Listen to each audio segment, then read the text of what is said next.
Tiany. So we're headed to the NFR. It's, That's it's right. going to be an adventure. We're excited. I have no idea when we're leaving.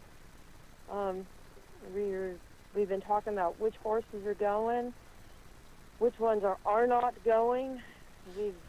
We've got about 11 capable rodeo winning. They've all won a pro rodeo. They've all set an arena record. They're all superstars in their own right, but some of them, they're just not as reliable as what you need for the NFR. The NFR, you want to be strong in that average. You want to show up, and you don't have to win it. You just don't have to lose it. So that's the game plan that I'm working on. The great horse, Show Mance, he had a little setback before Calgary, and he got colitis, and that was during Reno, and he got over that and came back and won Calgary, and that was such a Cinderella story for us. And then after Calgary, about a month after that, it was exactly 120 days before the first round of the NFR. He managed to displace his colon, but luckily, all that was well. He's been off for the last 2 months, and then he started going back on the equicizer. And then about 10 days ago, I started riding him. He has not gotten the memo that we are entered in the barrel race, not the saddle bronc. But luckily, he has not thrown me. There you go. And he feels stronger than ever. And I feel really, really, really, really good. Okay. That'll work. Now, when you're planning on taking horses to something like that, from hauling to one, or going to a rodeo with 10 rounds, how many horses do you plan on taking for something like that? Well, we're going to take whatever is sound. And as everybody knows, you could go out to your barn and your best horse can have an abscess tomorrow. So Right. if I had to pull out today, I would load up the Show Mance horse, the JSYK horse. That's, my second go-to superstar, I'm in love with you horse. That's the horse that won me about $65,000 this winter. He hit one barrel all from November or October 1st till March. He hit one barrel all season. And then my third pick right now is a horse named Firin' for Jack. We bought him off of Facebook, so we joke and say that's the Facebook horse. And then I have a really great superstar horse that a lot of people know named Bahama Bully. And Bahama Bully has won everything at one time or another. And if nothing else, Bahama Bully is going to go just to run through the arena on that opening ceremony day because he earned it. He'll be 17 next year. And just last week, he ran a 13.91 at Northside. And for any horse to run a 13 at Northside, that's something. Nevertheless, an age-seasoned horse like that's, just an older horse. And so those four horses, those are the ones. They don't hit barrels. They're reliable. They might not win it, but they're not going to lose it. So how are we getting ready? We're just trying to keep them in a padded stall, not overuse them, and pray every day that nothing goes wrong. Right. Okay. Now, when you do ride, do you have a particular brand of saddles you ride, or do you just ride what's comfortable to you? What do you ride when you're competing? So a lot of people ask me, what are these goofy-looking saddles you ride in? So I have these saddles. They're the Brazilian saddles. There's some knockoffs. So if anybody looks them up on the internet, let's look at BrazilianSaddle.com or on Facebook under the Brazilian Saddle. They are this little bitty saddle that looks not very pleasant. I mean, they are ugly, but they have a real tree, and they're covered in this neoprene-type material, and they weigh about 12 to 15 pounds, depending on the stirrups you put on them and what kind of girth that you put on it. I mean, they just don't weigh anything. But it's a real treat, and it's a real saddle. It just has a different covering. And this is a speed event, and I got tired of losing.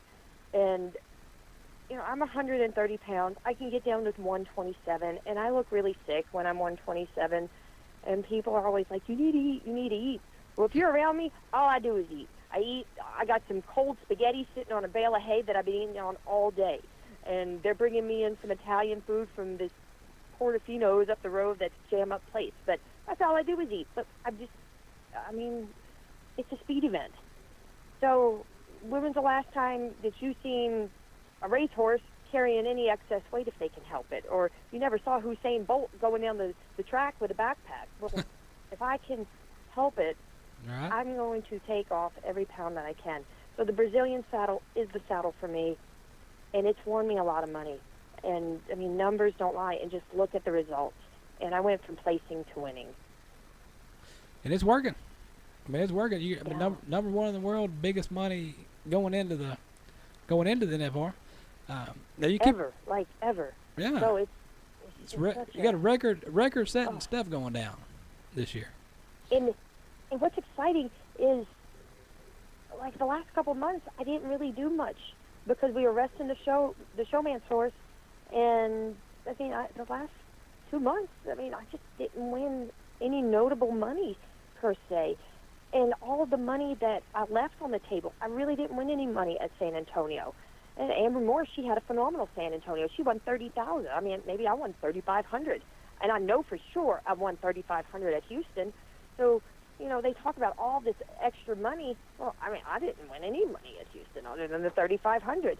So think of all the money that was left out there in the last 2 months of the season. Right. I mean, if somebody, I can't wait to see the next person that comes out and takes advantage of all the money that is out there that these rodeos offer and just takes the world by storm, because the sky's the limit. If you have those horses and you can stay mentally strong and not get worn out and have that mental toughness, like, say, myself or Brittany Posey, you know, to just go out there and just get it done and just, you know, not let anything bother you. I mean, who knows? The numbers would be astronomical. Yeah, it'd be through the roof. Now your horses stay fit. You try to eat as much as you can, but not too much. What do you do to stay fit? Just riding your horses? Do you do type of exercise, or what do you do to stay in shape to ride? Well, I'm not very fit. I might be strong, but if I have to run any further than after the ice cream truck or to the bathroom, I'm going to be puffing like I've been smoking a box of Pall Mall menthols. Because I'll be like, whew, blowing and going. I just cannot breathe. So if you need me to move 100 bales of hay, I'm your girl. But if you need me to go chase that horse, you better get me a golf cart or a rhino, because I am not going to be able to keep up. So, you know, how do I stay fit? We got 40 horses here. You know, I try not to ride much in the gator. I'd rather, to do my exercise, I'd rather walk. I'd rather carry those buckets of water. I'd rather do a little bit more manual labor, because I don't want to go to the gym. My work is my workout. Right. And, you know, we joke and say, you know what, you know, it's cowboy CrossFit. I don't have anybody to do all the manual labor, and I don't want anybody to do it. And, you know, those bales of hay, I try not to move many of them, but when you're on the road, I want to stack my hay in my trailer because I know how to stack it. The guy at the feed store don't, and I don't want to mess anything up, so I don't mind it. And but that's how I stay fit. And yeah, you get on some of these horses, and they're going to pull on your arms, and you want to get on Showman? That sucker, I mean, he's like running off in every direction, and you'll build some muscles riding him around too. The barn. It's the barn. The barn's your gym. Yeah. Yeah. So if anybody wants to lose weight, call me up. We got chores to do. We got horses to catch. There you go. We got 28 acres here, and everything's scattered around. You will get your 10,000 steps in a day. Come to my house. There you go. Put your little step counting watch on and get out there and get to work. Brandon had 20,000 steps yesterday. He said, I think I'm going to bed. I was like, good night, dear. Brandon lives here, and he helps out. But yeah, he had 20,000 steps yesterday. He's like, I'm going to bed. Well, if you're hiding out if you got some spaghetti hiding out in the barn, when you're out there on the road, what kind of road snacks somebody gonna find in your trailer? Oh, I don't know. I eat a bunch of junk. But my favorite thing, I love to stop at the Flying J truck stop. And they have the best, I love those little deli roast beef sandwiches that are made because that bread it has like a dry flour on the top, and that bread is always fresh. And I love, and I know it's not healthy at all, but they have that, that like creamy chicken pot pie soup. And it is so greasy and nasty, and it's probably the worst thing in the world to eat, but those are my two favorite things from the Flying J. And I'm guilty for getting the Love's Truck Stop beef jerky, and that is the most salty, cardboard break-off stuff, and I can eat like the whole 5-pound jar of that stuff. But in the trailer, I don't know. We joke, and somehow we always end up buying like these cases of corn from Sam's, and I always say like we're in trouble, when we're out of canned corn in the fridge. I mean, in the trailer. So as long as we have canned corn in the trailer, we have something to eat. And the other day we opened the drawer. I'm like, there ain't no canned corn in here. What are we gonna do? And so there's always protein shakes in there because if anything, your body can store fat. Your body, you'll always consume too much sugar and salt, but it's hard sometimes to find a good protein source like red meat or whatever. So we try to buy the pure protein shakes from Sam's, and anyway, that's where we end up getting the canned corn from. And because I buy those pre-made salads, and I'll open a can of corn and like sprinkle some corn on it to make it a little healthier. And oh man. So all right. Do you have a? Cause some people don't. I don't know. We talked to a lot of people. Some have them, some don't. Do you have a TV in your trailer on the road? yeah, we got a TV and there's satellite, but I couldn't tell you the last time I watched the TV. We got one in the truck too, because the truck's a toter home, but I don't ever watch it. I just get on Facebook. I'm a Facebook junkie because everybody's on Facebook. That's it. And then Facebook has the news, and then Edwin, he always has like the news playing on his laptop computer, like CNN or Fox News. So we kind of are a little bit of a news junkie, and then I get my gossip on Facebook. But when I'm home, I got this Law and Order addiction, and I love Criminal Minds. I just love Criminal Minds. So that's my relaxation when I'm home. I just turn on the TV, and it's always on Ion Television because you can watch 12 episodes in a row, and it's just a solid staple. I think that has spoiled people to TV, because when you go flip on the TV, instead of having to watch one episode and wait a week for the next one, you can go watch the whole season in one day. Oh, I know, it's such a good thing. The simple luxuries in life, that we require now. Oh, it's so crazy. What about the state fair? Did you make it out to the state fair this year? No, I did not. I think that was about the time we were coming home, and so unfortunately, no, we did not make it to the state fair. What's the last fair you made it to? Well, we were at Puyallup for that last rodeo. Well, Waco just had that fair. Okay, yeah, the Heart of the Texas. Heart of Texas fair. Heart of Texas. Yeah. Did you happen to grab a corn dog while you were there? I don't care for corn dogs. No I corn don't dogs. like hot dogs. Not a corn dog But either. I will eat the heck out of a turkey leg. Okay. So, Not a corn dog. Well, you just blew our favorite fan question out of the water because you don't eat corn dogs. So they're all gonna be mad at me. I'm sorry. They're gonna be mad at me now. I'm sorry. I'm sorry, people of the radio. Not a corn dog fan. But have you ever seen a bad hot dog? No. No. Yeah. So do hot dogs actually go bad? That's the question. So we can go with the hot dog. We can go with hot dog. What are you putting on it? You putting ketchup or are you putting mustard on that hot dog? If I had to eat a hot dog, it's going to have mustard and chili. But I don't like hot dogs. But I will go to Sonic and get a chili cheese dog with no dog. So I like the bread and the chili and onions and mustard. Yeah. That's always good. That's always good stuff.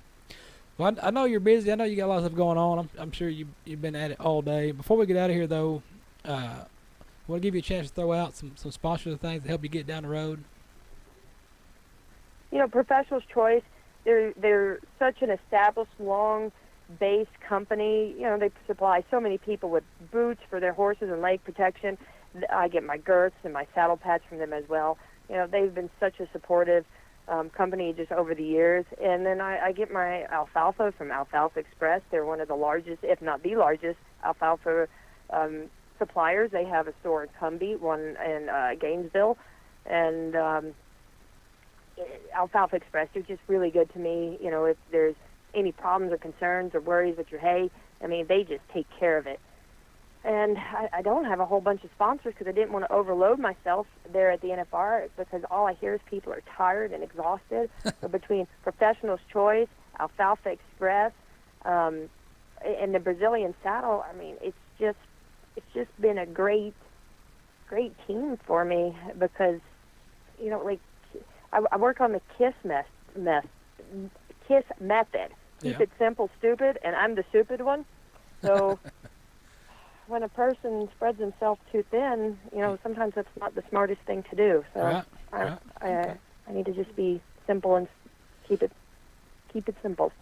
That's it. Okay. Well, we'll let you get. Now, I will say, Alfalfa Express, Cumbie, that's where we get our alfalfa, so that is a good place. It is some good alfalfa over there.